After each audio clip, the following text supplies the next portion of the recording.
Hi everyone, my name is Mark and I wanted to journal my journey through becoming a Reiki healer. I have my Reiki level 1 coming up, and I just wanted to talk a little bit about my background and my reasons for going down the Reiki path. So I guess the earliest memory I have was when I was a child.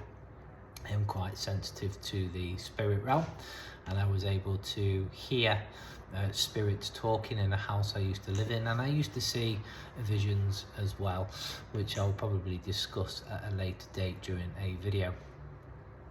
One of the things I did used to do when I was a boy was try and heal my teddies. So I would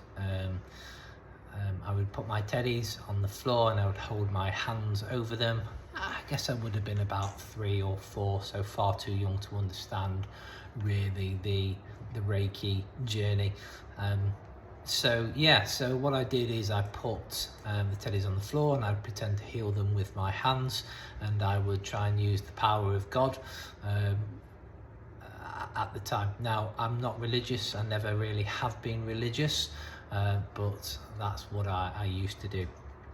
So with that in mind, as I grew older, as many people do as they go through their teens, they have gifts but they lose their sensitivity as hormones and puberty and other priorities begin to happen in life. I'm now at the grand age of 44, and a couple of years ago I wanted to rediscover my skills following a divorce and really reach my spiritual levels that I felt like I have potential for. So a lot's happened in the past 6 months. Following a redundancy from work, I discovered accidentally Buddhism. And as I explored Buddhism and meditation, I was blessed enough to meet my spirit guides, which was a very powerful vision through meditation, and it's something I'm eternally grateful for. So on this journey of exploring the spirit realm through meditation, I've discovered quite accidentally some friends who are very much what I would consider now to be a social circle of spirituality, Reiki, sound baths, meditation, etc. Everything happens for a reason. The universe has obviously put me in this space with these incredible people. One of them is called Lisa Hutchinson, who operates a business called Willow Holistics, north of Nottinghamshire, just in Sutton-on-Trent there. Highly recommend Lisa as a trainer for any Reiki healing sessions that you wish to undertake, and I can provide details for Lisa in the comments should you wish them. So back to me. Yes, I was offered the chance by Lisa, who recognised me as a healer. She came to me one day during a sound bath session and she just touched me and she went, "Oh, you're a healer, aren't you?"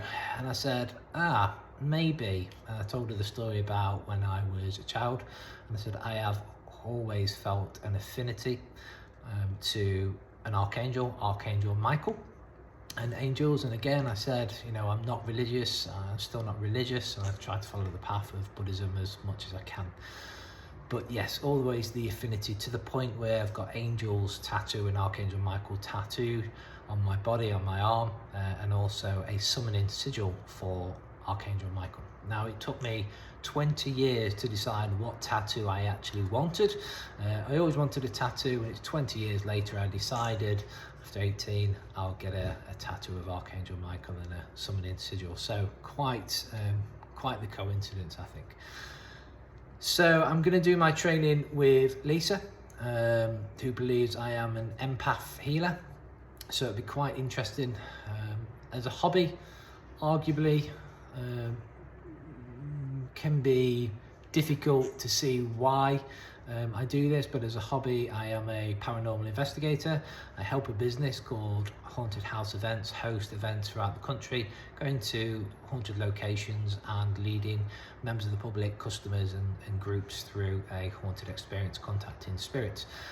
So we could probably speak about that in another video, but it has opened me up, and my sensitivity again to spirits, and I am quite sensitive in that I can feel spirits and what they felt during their time that they were alive, whether it was joy, happiness, or upset, angry, overwhelming.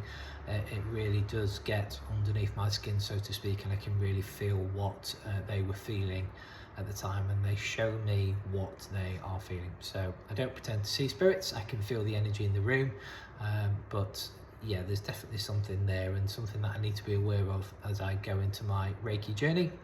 So I'm going to go and do my Reiki level 1. I'll update you once I've done that course, and we will see where this crazy journey of Reiki leads me. Thanks very much, everybody. Cheerio, see you in the next video.